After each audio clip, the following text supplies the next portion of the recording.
in child protective services, and they won't give them back to their loving families because they're making money. This is a legal system that you're going into. And if you don't know the rules, you will be chewed up and spit out. If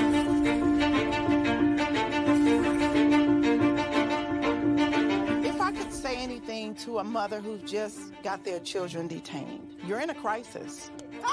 Yeah. Life feels like it's over. The most important thing is regaining custody of your children. The child welfare system at its core is designed to protect children who need protection. Okay, and that's key, is who need protection. So social workers, out of fear, will remove more children rather than only remove those children that truly need to be removed. It's okay. It's okay. This isn't someone stole your car. Someone broke into your house. This someone took your child, your flesh and blood. It doesn't say on this order that it was not proven. It says untrue. I immediately knew that, okay, well, this ain't over.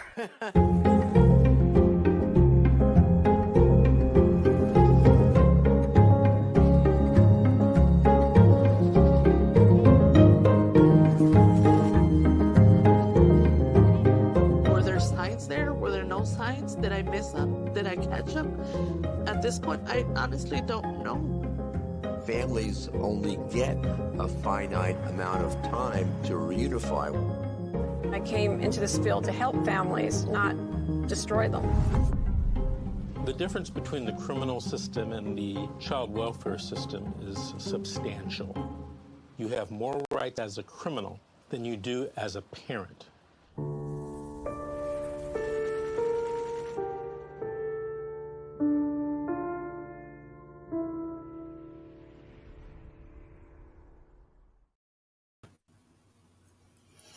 Hi, my name is Sabrina. I'll be your host today for The Secret, How to Fight CPS and Win. And my guest today is Kira. How are you? Hi, I'm okay. Nervous, but I'm okay. Well, why don't you go ahead and introduce yourself and tell us a little bit about your story here? Okay. So thank you for having me. Absolutely. My name is Kira. I'm 37. And I live in Ohio, in Columbus, Ohio. And I'm a mother of 3. And I'm a single mother, like a very single mother. You know, that's not unique to me, unfortunately, but that's the way it is. I'd like to say some other things about who I am, but being within a situation such as this, you know, it pretty much consumes who I am and until it's over. Yeah. But so I have 3 kids. I have one who's in my custody, who has been in my custody, back in my custody since he was 3. He's 9 now. Prior to that, I think it's important to say because it's just the truth, and I'm very transparent, and I think it's important to just be truth. You know, truth. That's all I know how to be, especially with a situation like this. I feel as if the truth supports me, and I feel as if the truth that supports me and that is relevant and matters more and more is being hidden, you know, on purpose, not by me. So I'm like, I want truth seekers. I want people to look for it, you know, because mine is already out there. And so that's what I'm going to put out there first. So I'm in recovery, and I have been for several years. I've been successfully clean and sober pretty much since before I got him back. I say pretty much because I did break my leg a few years later, and that, you know, it didn't start me back in my addiction, but it almost did, you know, and I caught that. So I caught it though, and you know, so that I think it speaks volumes that, and to most people they say that, you know, my son's 9, he's been back with me since he was 3, and he has not been removed since.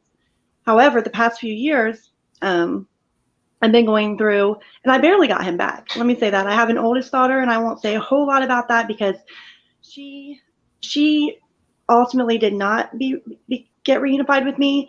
And she's about to be 18, and God does everything the way he's supposed to, for, you know, the way it's supposed to be done, and God's in charge. And for that reason, I feel that it was probably you know, it was the right thing. It was the right thing. But at the time, it wasn't right for like the way it was supposed to be. She should have came home to me. If the system had done what they're supposed to do, there's no reason I should have got my 3-year-old son back and not my 11-year-old daughter. And they were both in the same place, and they tried to keep them both, and I barely got him back. So when I got him, like I said, barely, I was determined, you know, to never lose him again. And then I had a daughter. She's now about to be 5, but she was born with an unspecified genetic condition. One of her genes was doubled. So it doesn't even have a name. It's really rare. Like hers doesn't even have a name. There's things that are close to it, you know, like Pierpont, that's also very rare. The doctor sat me down and gave me the results when we got him and said, because I blame myself, you know, even though I hadn't done anything wrong. He was like, well, no, this is the most infinite answers, black and white, you can get, that there's nothing you did or nothing you could have done to change this, you know, it's just a genetic condition. She goes, it affects her different ways. Her DNA is different. I say she's got angel DNA because it's just different. You know, she's just different. Like she's small for her age. She is delayed within the milestones that society, you know, puts on our kids. But like, and she has health differences. Like she's just anatomically different. Her eyes have differences. Her, you know, her bowels were like rotated, just like things. So yeah, things are, so she had to have surgery real young and stuff like that. So anyway, with that being said, a couple years, after she was born, and there were some struggles, like, you know, I just got my son back, and a couple years after having him back, I had another daughter, but I was in a relationship at the time, and it was good. And, you know, when she was born, it threw us off because we weren't expecting that.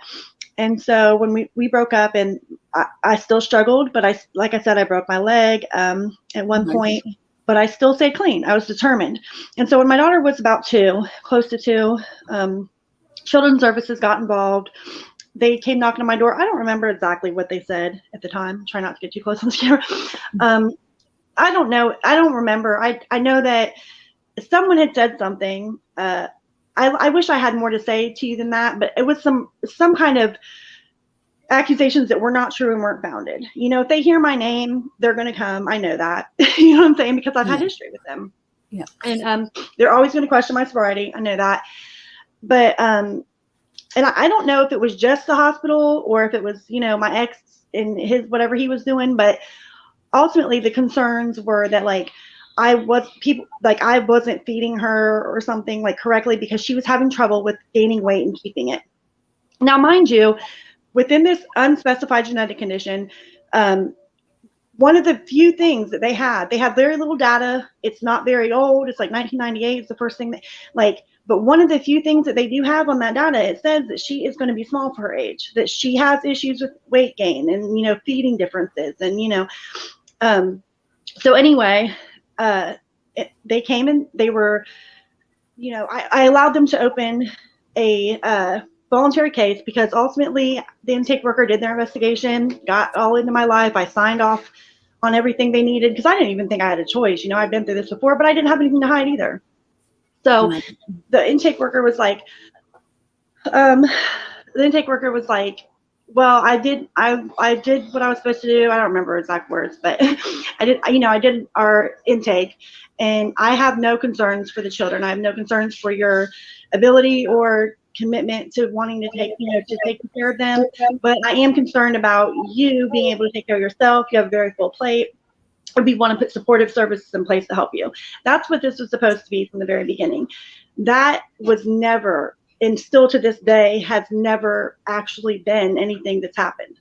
So right away. I've heard this before. Yep. Yeah. Right away, there's like, you know, they come and they meet with me, and anything that I say that I might be able to use help with, like getting to my daughter's medical appointments or whatever, coordinating them, you know, they're like, well, no, I asked my boss and she said we can't because we've helped you before, meaning like 6 years prior or whatever, a long time ago. They gave me just whatever, like it's something completely different, a completely different situation. And, but anyway, that was what I would get, you know, for when it came to that. And so I'd still meet with her, and I would as transparent as I am, and it doesn't work in my favor, I'm not good at kissing people's butt. I'd be like, well, what are we doing here? You know, but and they keep coming, and I had mandated reporters still to this day, and at that time in my life, because of the people that I put in our lives, you know, counselors that I've had my son linked with since he came back, and counselors for myself that come into our home, and like therapists for my daughter. And none of these people have ever to this day been any of them. And I'm telling you, there were several. When my daughter's here, there's about 5, and I'm not exaggerating, like between 3 and 5 more that come in on a weekly basis. Like I said, my son, we usually each have a counselor. Right now we have a family counselor that comes in here 3 times a week that I got us linked with. And actually we're only involved with that because of this exact situation and what it's doing to us and what it's doing to him. We are needing that much more, you know? So anyway, I'm trying to stay on topic, but there's so much, you know, there's just so much. But basically I had all these mandated reporters in our home, people, and many of them for her, you know, a nurse that would come just to weigh her once a week to check up on her weight and stuff. And none of these people had a problem with anything that I was doing. We all saw what was going on with her weight fluctuating. That had always happened. There were always reasons for it. And you know, I could go into those, but I don't necessarily, you know, short of being asked to go into them individually or something. I just want to try to be able to, we don't have all day, you know what I mean? So with that being, I'll give a couple examples, but basically there was always a reason. And even, especially today, after having her removed and everything, throughout this entire process, the more that happens, the more things that come to surface and they do, it always points away from me. Like I am not the reason for this happen, you know?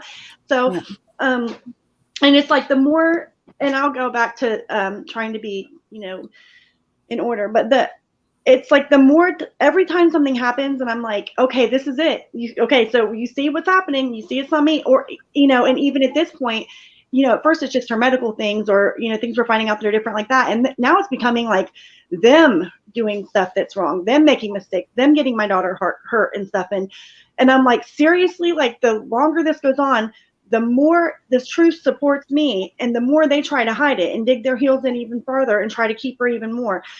So back to that, like around them being involved, you know, the caseworker would come in. I was very honest with her about everything, about the struggles we were having with her dad, because when we were together, it was great. When we weren't, it wasn't. He was like MIA and I wanted him around, and I'd be like, try to get him involved, you know, like have him help him. She'd be like, well, I can't do that. Can't do anything, can't make him do anything. He wouldn't cooperate. I would. She told me that we didn't even have to, really, especially him, but I still did. And, you know, I did their drug screens when they asked them, even though they weren't relevant. They weren't relevant to this case. They never have been. They still aren't to this day. It is only because of my historical past and the fact that I at one time did struggle with substance abuse. With that being said, I'm aware that is an ongoing issue that I will always have to be on my toes about. I'm clear on that. I also want to just say briefly that when I lost my children before, that was a part of it. However, it wasn't all of it. Like it started out with the DV. I got hurt by my kid's dad, real bad, you know, and that's what started that.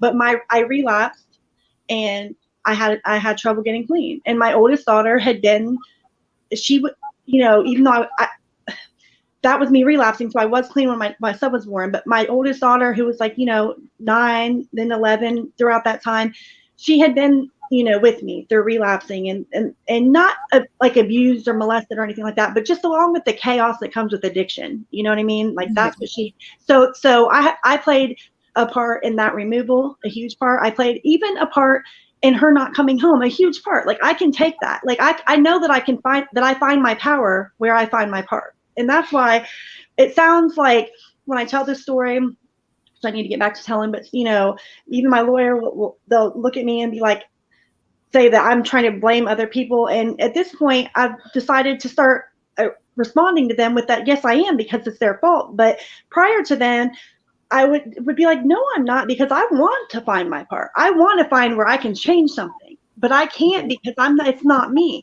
So anyway, like you do that on purpose because they want the blame to be on you and they want everything to be on you to look bad in every way, shape, or form, and set upon their workers. And, the whole court system, the CPS workers, even the public defenders, everybody is in on it together. And it's like they're not really there to help you get your child back. And then on top of it, to make you look like a monster. And of course, that's going to break down any parent. I don't really know what they expect. And to have a child with all those issues and then your medical issues, that's a lot. And I can't even believe that they are going to attack you on top of that. So what happened? Did they step in and remove your daughter?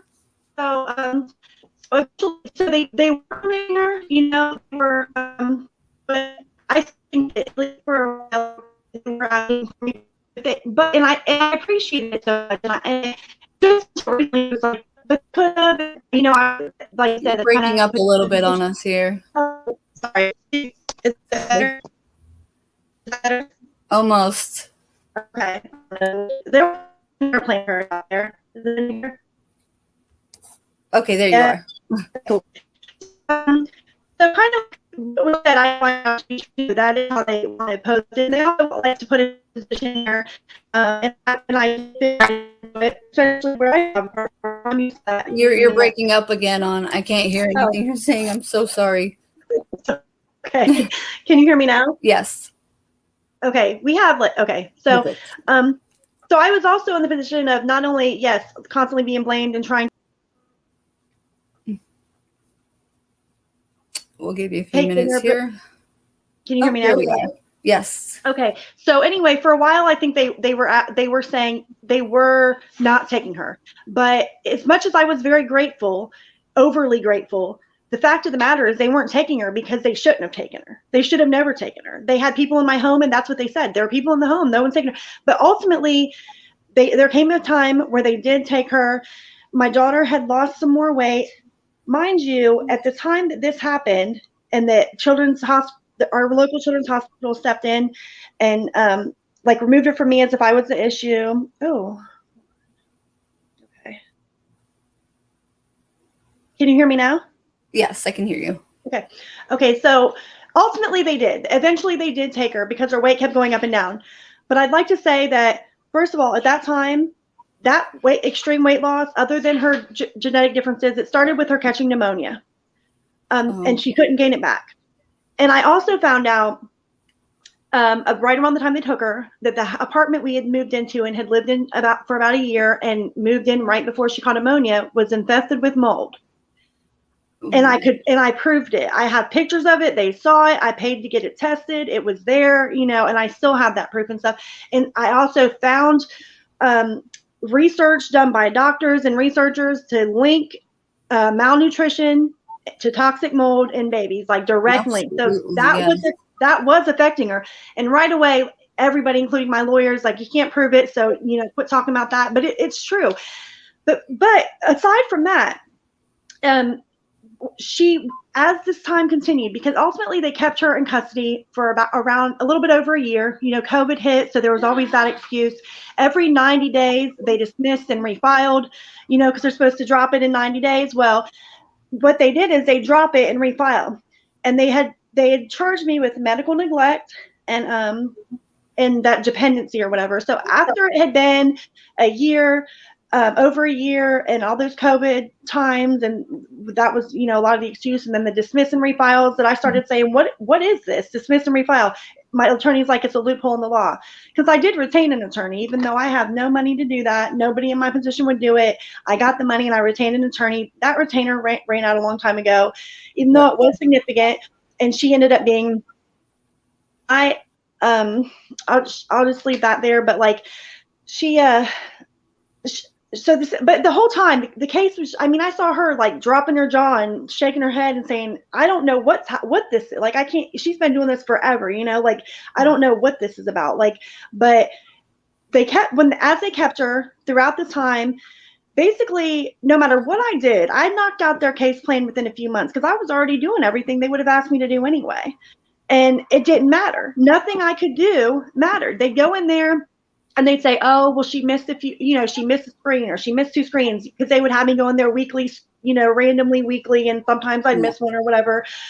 And they do, even though it has nothing to do with it, but whatever. And then if I didn't miss one, they'd say, well, we have trial in a few months, so we just ask that you don't change any of the orders. And what I come to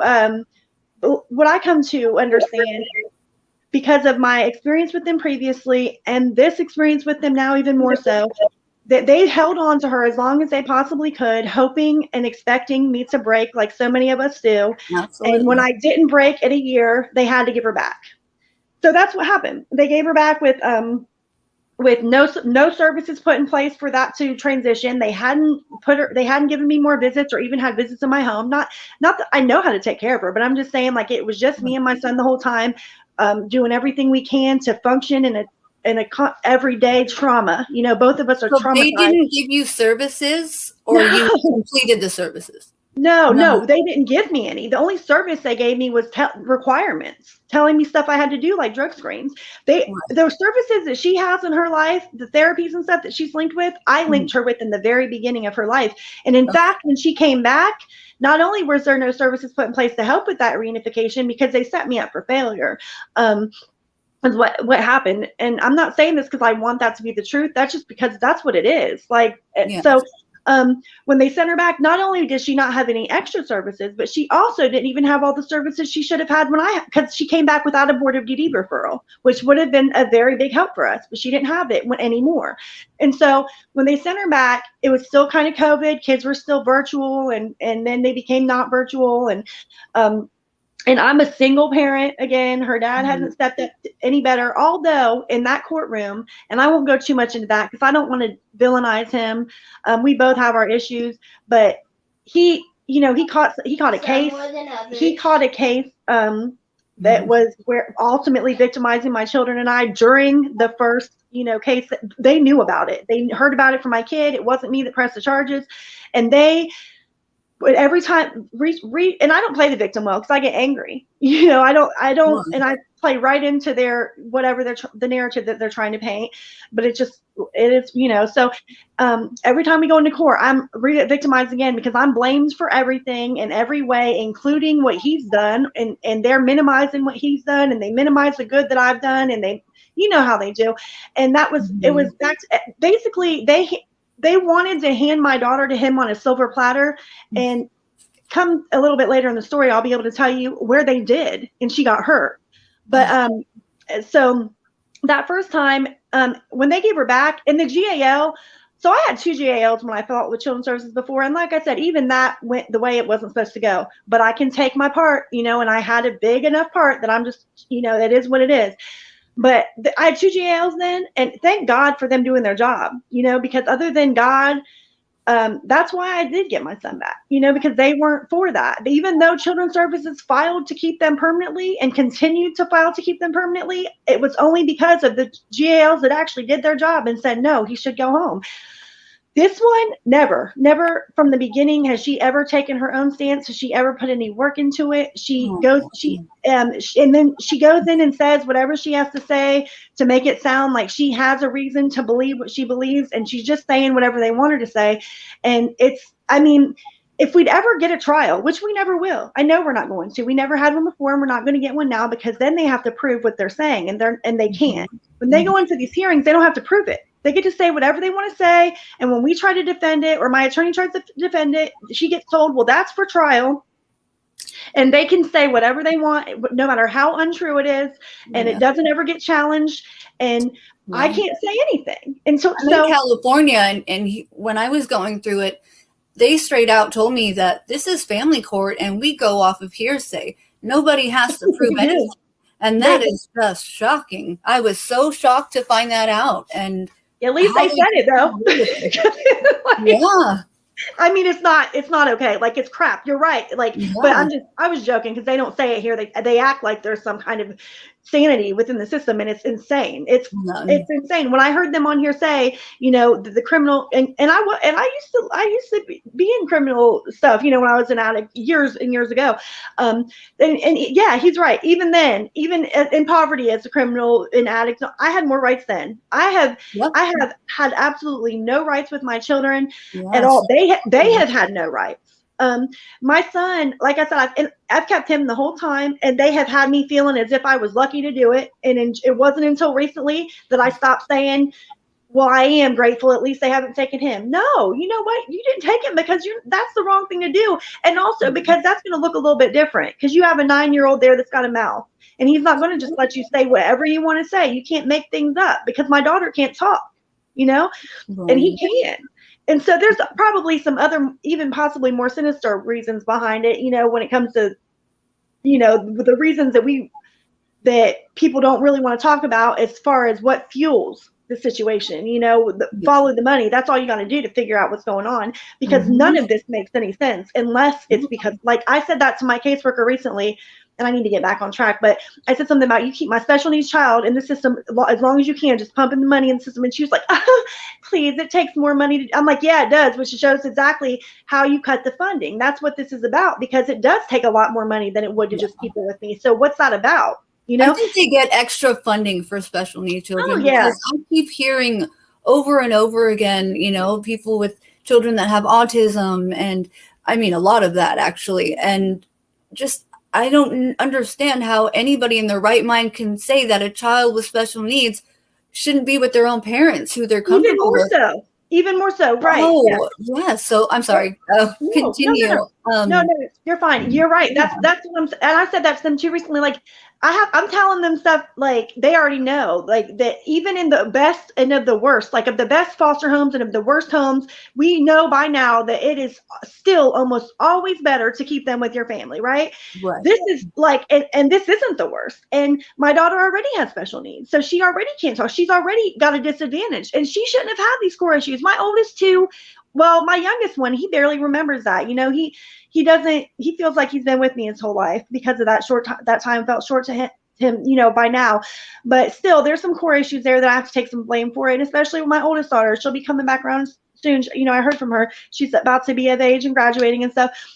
There's some stuff I got to take there, but this one shouldn't have that stuff. She shouldn't have to deal with that. And I did everything, and I am doing everything that I could possibly to make sure that didn't happen, and it still happened, and it's not right. So so when they took her, they put her in a foster home.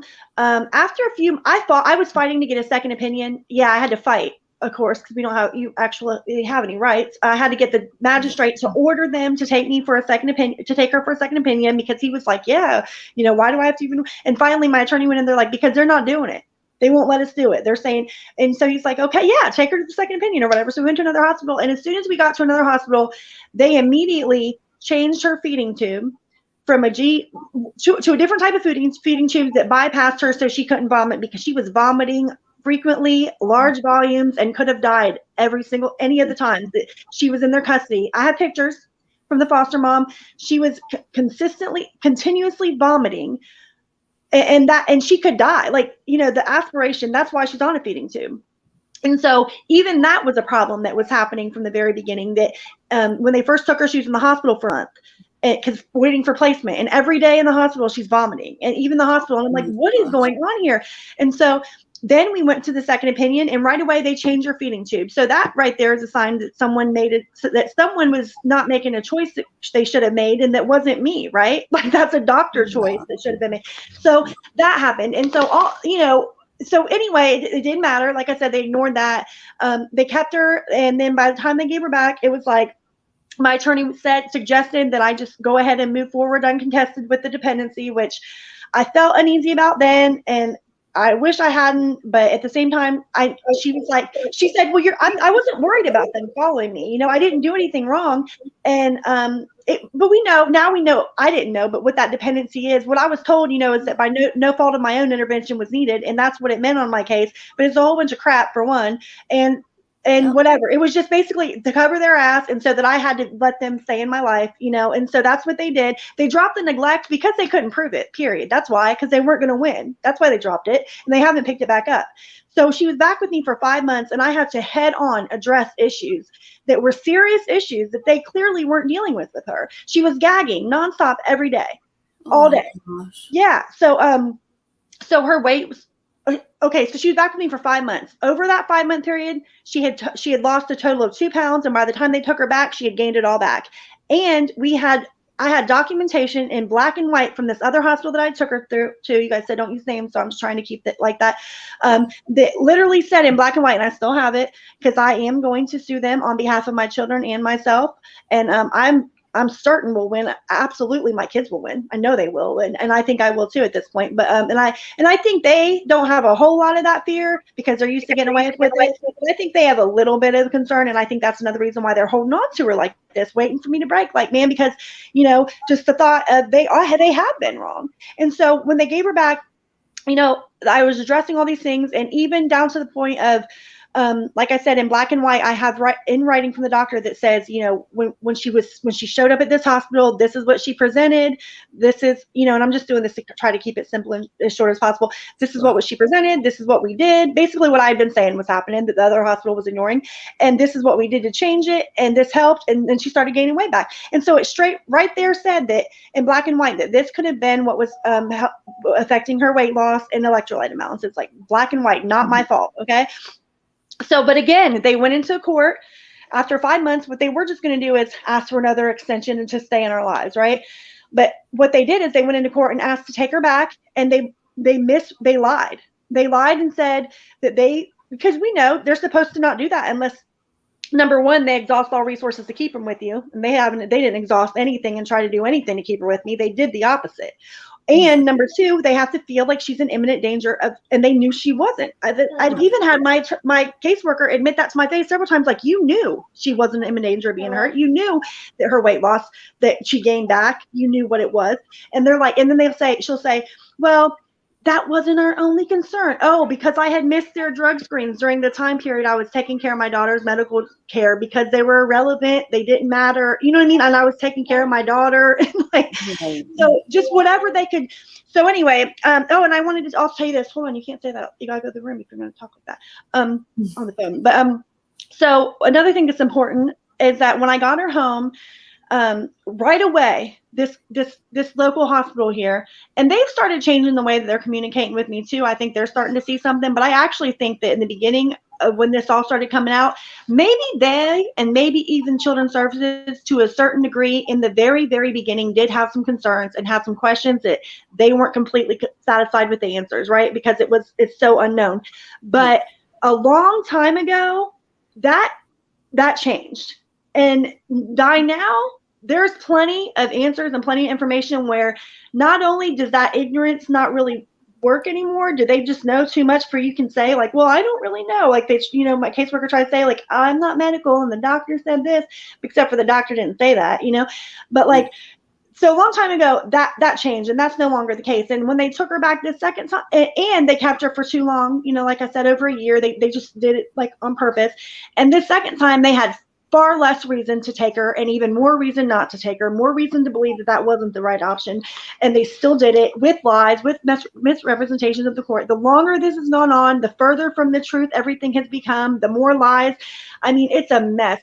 And it's been a mess. And I'm being completely honest with you. Like, I'm telling you the worst up front right now. Like, you're not going to find anything else out worse about me. And I'm doing that on purpose. Well, that's how I do it anyway, because the truth's going to come out no matter what I have to do to get it out. But and I'm going to get my daughter back. But this has got to stop. Like, this cannot continue. And this, like you said, and like I said, like, this breaks us.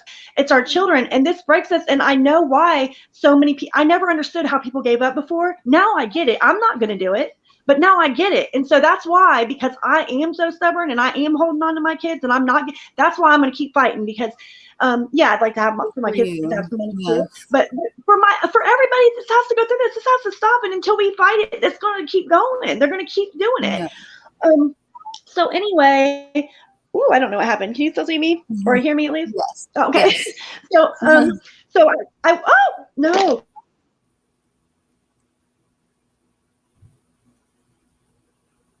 We lost you there. Hopefully we'll get you back here in a second.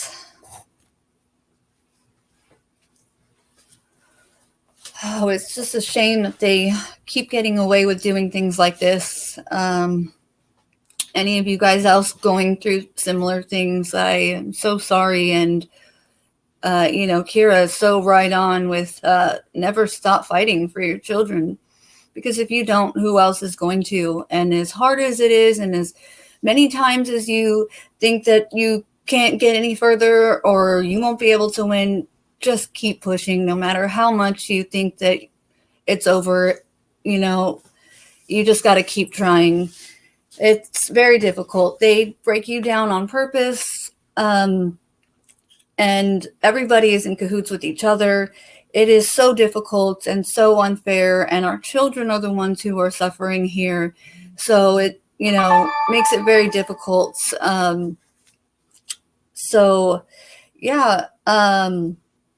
We're just trying to get Kira back here so we can hear the rest of her story. It just breaks my heart to hear this. These poor children, I just don't understand it.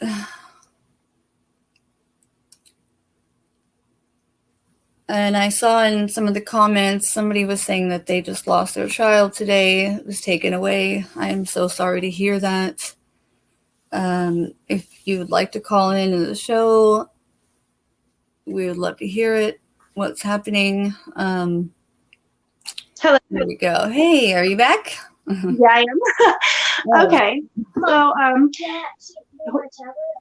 yeah. Yes. Okay. Sorry. I hope maybe God did that. Maybe I needed to take a breath because I get so worked up. But if it's okay, you want me to start where I left off? Like, it's up to you. Yes. Okay. Cool. So, and tell me if you have any questions or I need to slow down or whatever. Just let me know because I'm passionate. I am just curious. At this point when they took her away again, did you still have your private attorney at that point?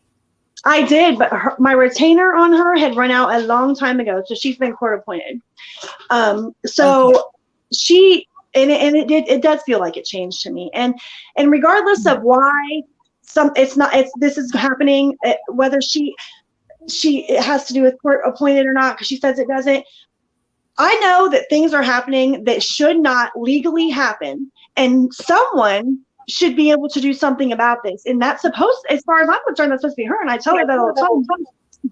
But I know that. So I want to say this because I feel like it's important, and it's kind of where I left off. But when I got her back for those 5 months, right away, this hospital immediately started and I don't know.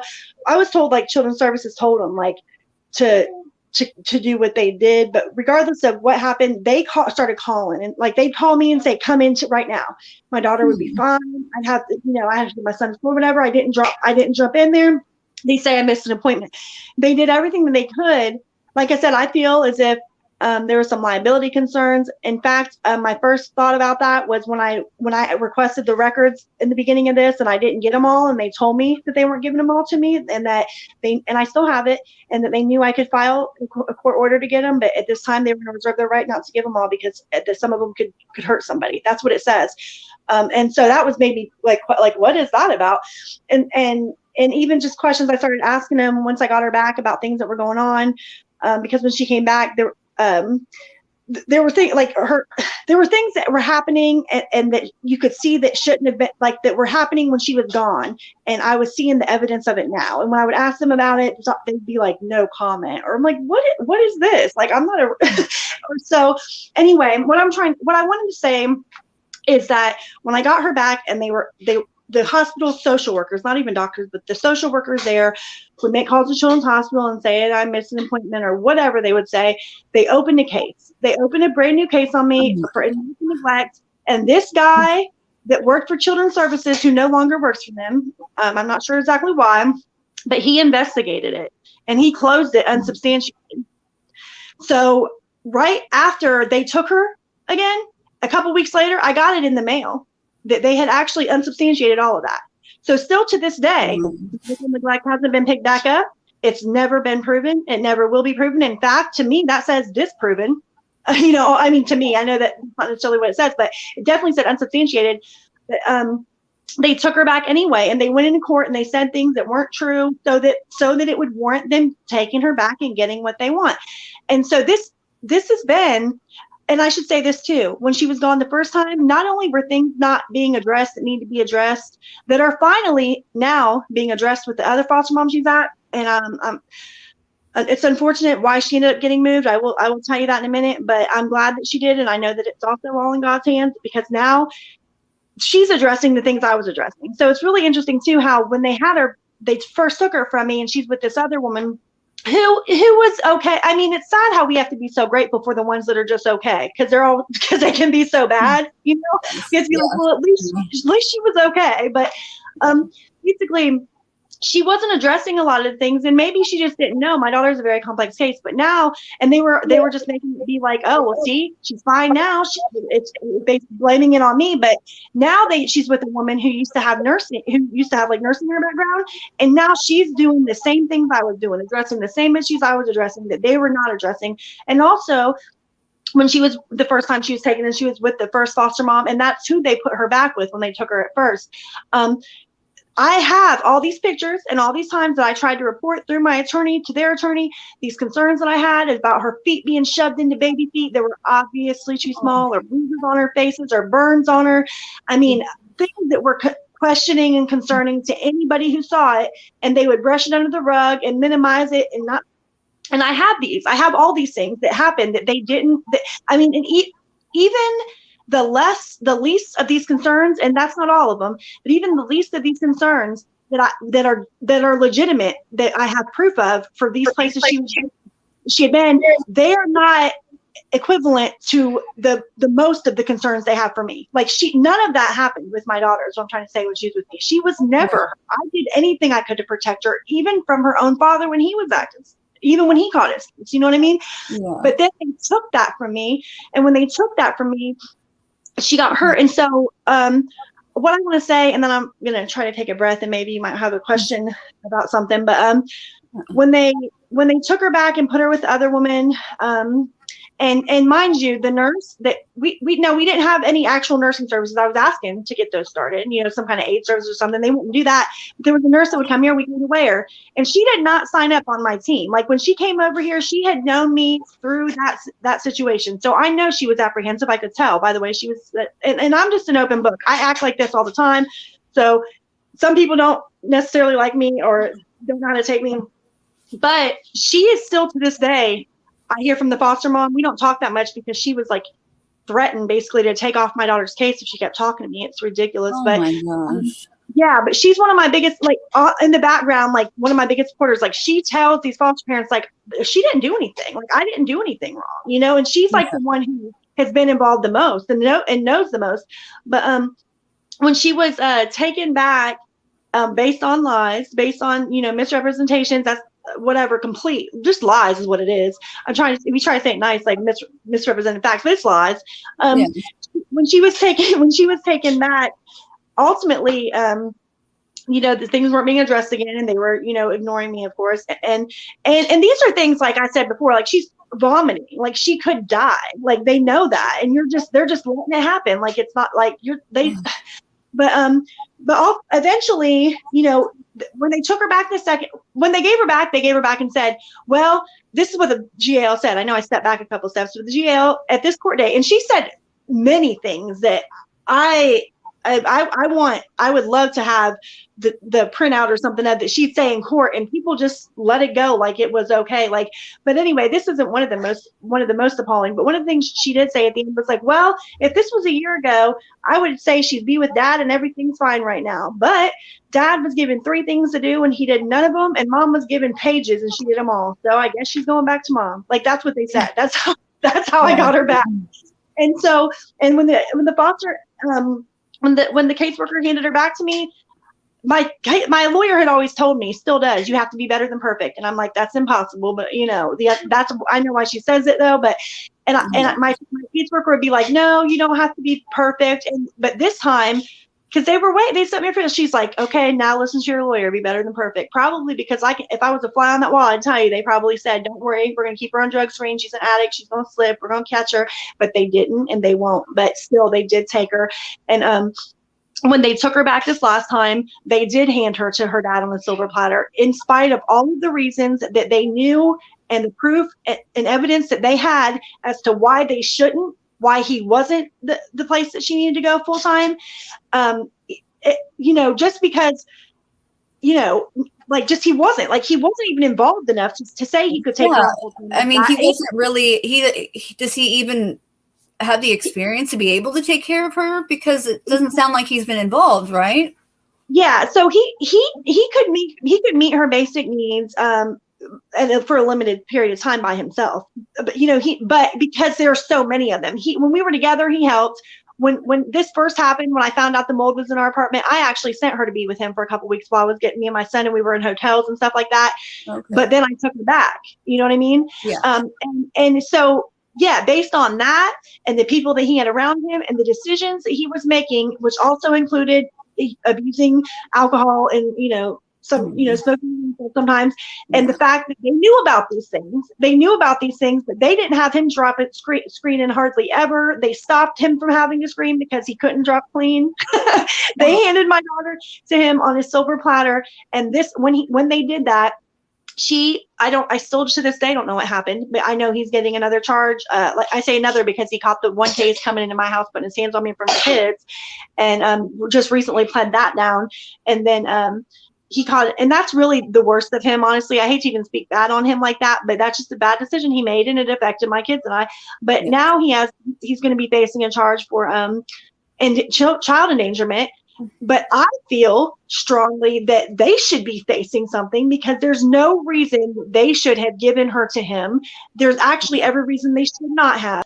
And they did. And something happened where she has scars all over her little body, all over her little back, all from around her little, none of those happened in my care. And they still don't know what to tell me happened. For 6 weeks after this happened, my son and I didn't even see her, and they'd always had some excuse for it, but it was still crap. We didn't see her. And I don't know what happened. And but she got hurt with them. She got hurt on their watch and with him, and that should have never happened. I did everything, even when I was in my addiction. I kept my kids didn't get hurt. You know what I mean? Yeah. That was a long time ago. It shouldn't have happened. And my daughter had experienced chaos she should have never experienced. But man, I did everything I could to keep my kids safe, especially now. That's why I stay sober. A lot of the times. That's why I don't date. I do everything I can to keep them sober or to keep them safe, no matter what I have to do. And they took that from me, and they hurt her. And now, and I could see for a while too, like I feel better that she's back with this woman she's with now, even though I plan to keep in touch with her too, because I think she does well with her, and I don't want trauma. That's more trauma for my kid too, Yeah. They were going to move her back into the other place. They had to move her from there because of what happened to my daughter. They had to investigate whatever they call it between her and dad, and but they were going to move her back. And you know what? I'm going to tell you, I know why they were going to move her back. Because they were going to file for PC just based off the fact that she had been with her for that long. That's why I know it is, because that's why I lost my other ones, or my first one, and I could have lost my second one. And because their reason at that point, because I had done everything I needed to do at that point, I had done what I needed to do. But because it had been a year, you know what I mean? They had that time, and so it didn't matter what I had done. They'd been here for a year, and so I know that their plan was to try to do that with her this time too, because there's no reason for them to hold on to her the way that they're holding on to her, just to let it time out, just to see if I'm going to break. And if they had been able to keep her in that one place, I do feel that that's what they would have tried to do. I still get worried about them trying to do it now, but since she hasn't been in that place, I think it would make it a little bit more difficult. Also, they know I'm going to fight and I'm not going to fold, so they're going to have to take it to trial, and they're going to have to prove what they got. And so, my son, he's doing great with me. There was some time that this is what I wanted to say though. So he had some, like last year there was some attendance thing with him.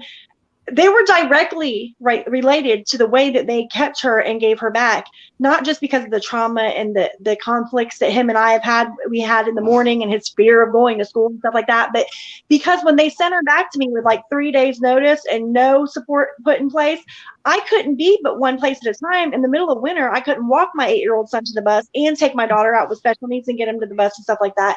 And so that was when school got back in person. Before it was in person, they were basing his attendance not off of him being there, but off of him completing his assignments the way they wanted him to, which is not attendance. But that's what they did. So I ended up getting a truancy subsequently filed from last year. However, it was recently dismissed. They dismissed it. They dropped it. We improved this year. It is not an issue. We had some issues because of busing, and everybody in my city is having issues with busing and stuff. But this true to them children's services showing their colors and what they're trying to do in our situation, which is keep their claws on us as long as they possibly can and hope that I just fold. As soon as that truancy was dropped, they filed an educational neglect. I could show you right now 5 certificates that my son's won over the past couple months. Like, we're killing it. He's doing great. Like, they're not going to get educational neglect, just like they didn't get medical neglect. It's never going to happen. They're not going to win. And then when this is finally over, and I'm able to finally make sense, because when this is happening too, I need to take a breath for a minute and pause. Yeah. To ask questions, but when this is happening, no one wants to listen to you. No one believes what you say. And I know why. If I wasn't living this, like I said, I wouldn't believe it. I would think I was something else I wasn't saying, or something else going on, right. And I think, well, something happened to get them taken, and that's what everyone thinks. Everyone who has not been through it really puts their nose down at people who do get their children taken away. And until you have been through this, I mean, really, it is just unbelievable. And then when you talk about it, it sounds so crazy that people just automatically think, well, we have a nutcase here, and that's obviously not the case. Not at all. I know. What surprises me is that you're able to have your son, so you're a good enough mother to have your son, but not your daughter. And they took her away because, if I understand right, because you missed a couple of tests or whatever. Even if your drug test came back dirty, they would take your son away as well. So if they didn't take away your son, this is a mess. I'm not, it wasn't because of the test. That's just what they add in there to make it have some validity. Because you're right. If they thought for a second I was using, they would have taken him, because they would have had to. Yeah. They'd be right if they didn't. Right. They know that I'm not. That's just what they're holding on to, because that's all they have. Right. But the real reason that, and because they had like that history in me, and that's true, but it's old, years old. You know what I mean? And it's not true anymore. But like, it was just because of her unexplained weight loss, which has happened with them, which can be linked to her genetic condition, which things have happened, like I said, to point to more than just the genetic condition, which aren't me. And beyond that, like, there was also like, because I'm trying to tell you everything. Beyond that, like in the beginning, they said I had missed appointments. I hadn't missed appointments. I had rescheduled some appointments because, just like I told them, I was having trouble juggling his appointments, my appointments, her appointments, all me, with no dad help, But I have always made the right call with my kids. Every time my intuition's on point with them. Every time I've made a call, or even now, even with her in custody, especially with her in custody, and I've had to put a fight up about all of it. Every time I said something, I've been right. Every time. Even now, they're about to be doing a gastric emptying test, which most people probably don't know what that is. I barely do, and I wouldn't know anything about it if it wasn't for this. I did my own research, like the formula that I had to fight to get her switched, and looked into this, and have been talking about this for, this specific thing, just to use an example, for a while. And now they're going to do this test. So, and I'm looking at the caseworker every time something like this happens, like, hey, remember this? Remember I was talking about this? And now that they're doing it, and it's like, she just shrugs her shoulders, or she says, it's not me. It's my supervisor. So I'm like, what nameless, faceless person is this that's making these calls? It's never met me or my kids. And it's insane. And you're right, it does. It sounds so crazy. I know it sounds crazy. But this is my life. Like, right. I feel it's only because I can look at my son, and sometimes just out of pure grit and being stubborn, that I'm not going to let them win, and I'm not going to give up and lose my kids, that I don't fold, and that I am still able to hold on to reality. Because I swear, like, sometimes I felt like it's fucking like the Twilight Zone, like the Matrix. What are we doing? Yeah. Like, I've looked at the caseworker and said to her, a lot recently whenever I see her monthly, you know, when she stops in, I'm like, what's the deal here? What are we doing? What's the goal? You say reunification. What are you, where? I'm not getting my business increased. None of that. And she shrugs her shoulders. She says it's not her. She says, I don't know. She says, it doesn't matter, or that's my job. I mean, these are the best answers that I get from her. And what I mean by it doesn't matter, that's my job, is when I'll point out the many positive things that I do for my kids by myself, against all odds, in spite of the barriers that I shouldn't even have to point out, but I do because I'm defending myself and pointing things out. And she looks at me and says, that's what you're supposed to do. And I'm like, you know, it's just condescending. Or when I say, you know why he was missing school, and she's like, it doesn't matter. Why doesn't it matter? Why doesn't the truth matter? Why, you know? So that's kind of it in a nutshell. Yeah, you're really going through it. So is your case still open, or is it? Yeah. Wow. Yeah. Do you get visits with your daughter? Yeah. Yep. I get see, and we're coming up on the year now too. So it hasn't been dismissed and refiled like the last time because it's post adjudication. So we went through on the dependency, and so now it's just like, okay, well, they took her back and they didn't file a new one. You know, they just the last month tried to file that educational neglect, but now I'm finding that humorous because now I know, like, now they're looking desperate for real. I mean, come on, who's not seeing this?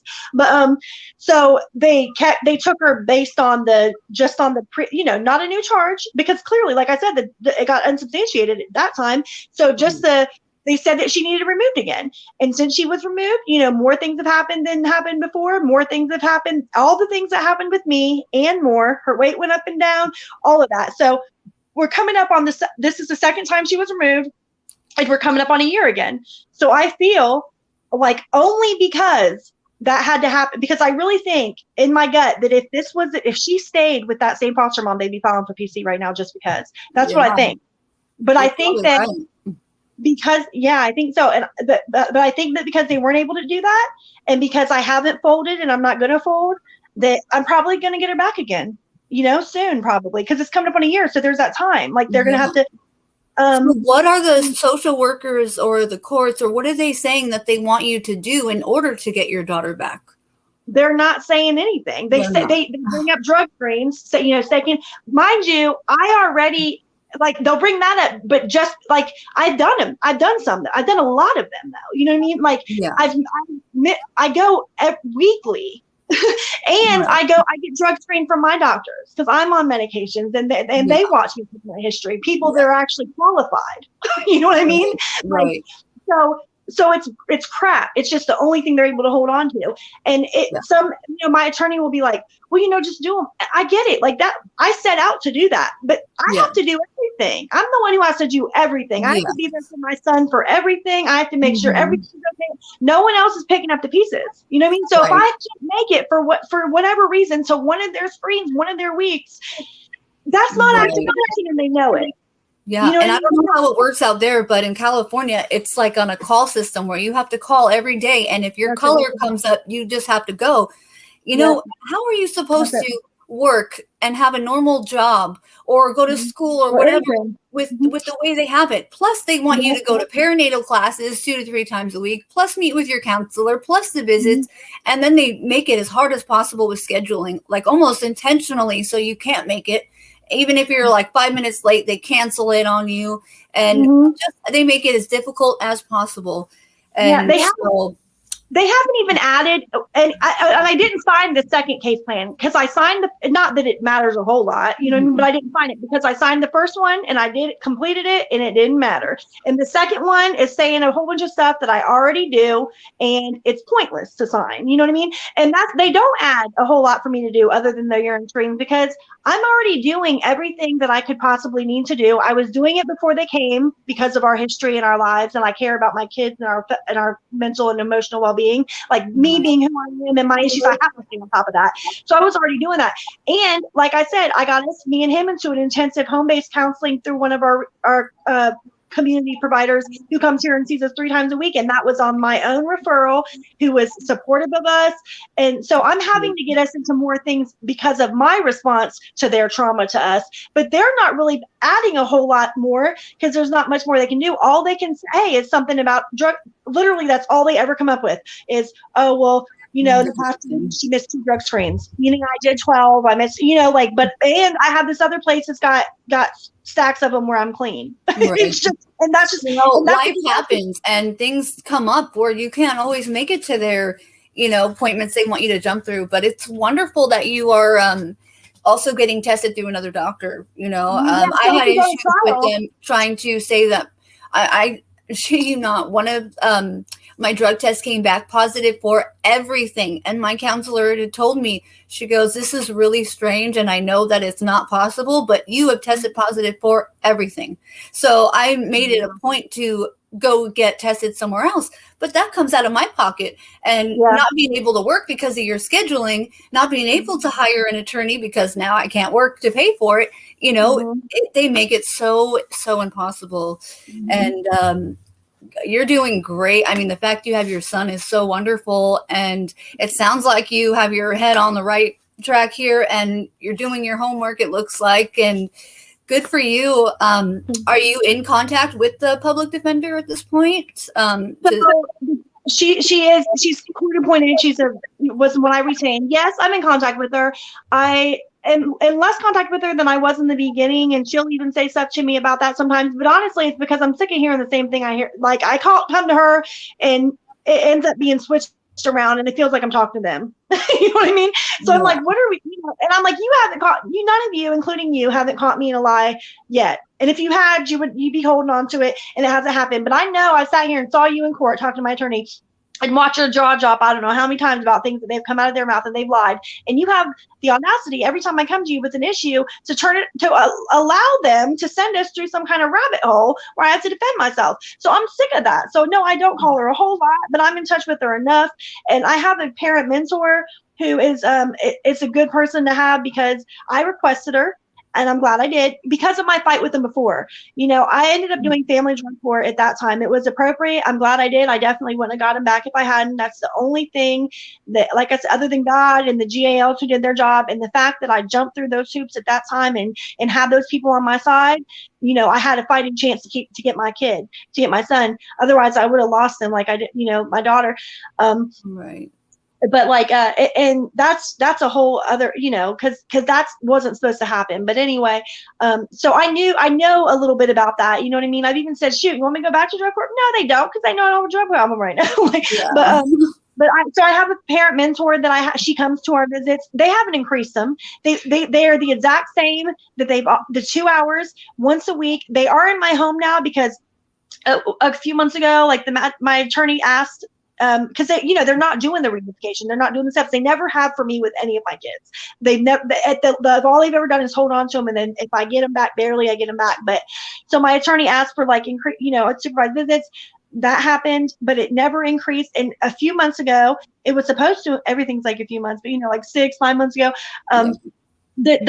we asked for it to increase, and the magistrate was like, okay, yeah, but their attorney, who is just, she's Satan. She was like, well, can we just put some parameters on it where it's not a court order, but if we need to step in and stop, they made it seem like it was like for safety. And they didn't ask for this with their dad, which they needed. They knew they don't need that with me, but they put it out like that. And I'm even nodding my head like, yeah, sure, whatever, make the GAL have to sign off on it. What they did with that is they just haven't increased it. They just said, okay, yeah, we don't have to. We're allowed to, but we don't have to. So they don't. So it's Sunday, 2 hours every, and yeah, I still see her. And I'm not, it's a mess though. Like she's hurting, and she's going to hurt when she has to be taken by other people too. And it's wrong. These other people are going to have to hurt because they're attached to her. Yeah. And these foster homes, decent foster homes, like the one she has now, that, they talk about how overloaded they are and, how they're, well, maybe if you didn't take kids that didn't need to be taken, then those homes would go to kids that need to be taken, come on. And know how broken the system is. So yeah, I know how much this sounds crazy, like you said you do. And I want to believe the bullshit as much as anybody else, because this is messed up. The truth is just so twisted, but this is the truth. And like this has got to stop. Like this is not got to, absolutely. When I was going through my ordeal in court, I didn't have the privilege of having, YouTube or the show. I have learned so much from Vince Davis and this whole show in the last few months, or I should say like the last year. And I would have done anything to have this when I was going through my ordeal. I got to court the first time and they say, well, we go off hearsay and that's it. They made a deal with me in the hallway. I didn't even see the judge with the investigative worker. Never could hear from her ever again. And nothing she said actually happened. And, you don't know that what they're doing is against the law, because you think, okay, well, I'm in the court, they're mandated to do their job, what they're supposed to do. So this is what is the deal, right? But no. And I didn't even realize that technically the social worker's job is to present the case, and it's your job to show the courts whether, it's true or not. And nobody gave me that chance ever. And like you were saying, it has got to stop. And fortunately, with social media the way it is, and more people telling their stories like you, thank you, we can make something happen, and it has to stop. This is just so sad, and our children are suffering. We are suffering. And I mean, really, there's no words that can even be said to, make this right. Or, I mean, all we can do is just keep fighting, right? As hard as it seems sometimes.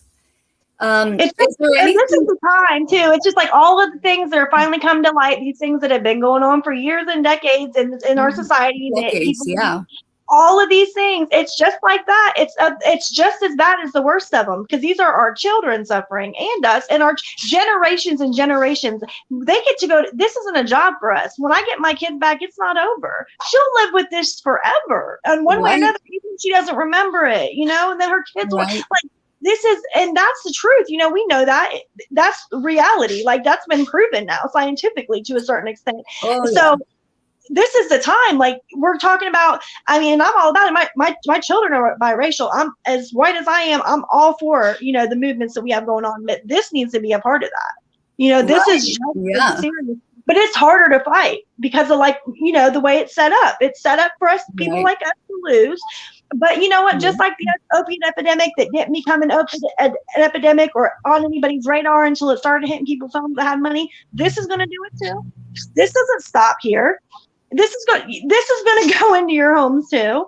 Even if it comes down to wait till your daughter falls in love with my son and look at those core issues. You know what I mean? Like, they need to care. I know that sounds crazy, but like, but it's true though. You know what I mean? It's true. Like, absolutely. It's true, and it's sad, and I'm really grateful as well. Like I said, I was so nervous, and I'm still nervous, and I'm going to watch this with my kid later, but I'm going to probably critique myself. But I'm very, very grateful that I had this opportunity as well. I've been gut wrenching about it because, like I don't expect everybody to be like pro, on my team like that. Like I said, I look bad on paper. I have a history. I'm not perfect, but I know where I stand now. I know what's right now. I know that I'm on the right side and have been for a very long time. And I know that this is worth fighting, and that there's a reason that this happened. And I don't think it's just for us to have to go. Like, I think that God wants me to help this fight. I think that God wants me to be a part of something changing here, because I'm in the same boat as you. I completely agree. There's no way that we have been through all of this for nothing. There's no way that God put us through this just to suffer. I have to do something about this, and I will take this as far as I can. Even when I was going through it in the beginning with my child, I mean, I just couldn't believe it. And I would say, like, I'm going to go to the news. I'm going to go to the president if I have to. Like, something has to be done. And the more and more people that come out and tell their story and get together, the more chances we have of that actually happening. So thank you so much for sharing your story with us. Is there any I'm willing to help anytime with anything ever. Is there any advice you can give to the viewers out there who are going through the same thing? If like something that you wish you would have known sooner, or just anything really? Well, I wish I had something more valuable. At this point, all I can say, and truthfully, because as I said from the beginning, I want it to be truthful and from a real place, I would say to try the best to jump through their hoops, even though I have admittedly fallen short from perfect. I would say that clearly is, no matter how wrong it is, the best way to go about trying it. But at the end of the day, the one thing other than that I can say, and that I stand by, is that just not to give up, just not to give up, because it's so hard. Like I said, I never understood before. I'm like, how could someone just give up on their kids? I never got it, but now I get it, man. Now I get it. And I don't even know how I haven't given up, but just don't give up, because all it takes is if I were to relapse one time, then none of this would matter. All of this would be true. They would win, and that would be that. And so I'm not going to let it happen. And so I know not everybody is always able to be as stubborn necessarily. That's why I'm one of the people that I feel needs to be continuing the fight. But I think that some people sell themselves short, and maybe they can be more stubborn, so just don't give up and try to band together with other people. Like I said, I'm grateful to be on here, and at any time in any way that I can be a help to this, I want to be a part of it. And I think that I believe in us. We're women, we're powerful. We've been just like Black and brown people have been held down and oppressed for years. So have we. Women have been oppressed. Yeah. All of us. And so, that's changing a little bit, but not really, not enough. We are powerful, and our power is really within our love, and our love for our children is that's where it's at. So I believe in it. I believe in us, and I don't think I have anything else to say that's any more helpful than that. Well, perfect. Thank you again for sharing your story. If there's any viewers out there who would like to share your story, please send us a message. We would love to hear it. Kira, I wish you the best, and keep us posted. I will keep you in my prayers, and I really appreciate you calling in. Yeah, Have a wonderful night, everyone. You too. I'll talk to you later. Bye. I'll speak to you later.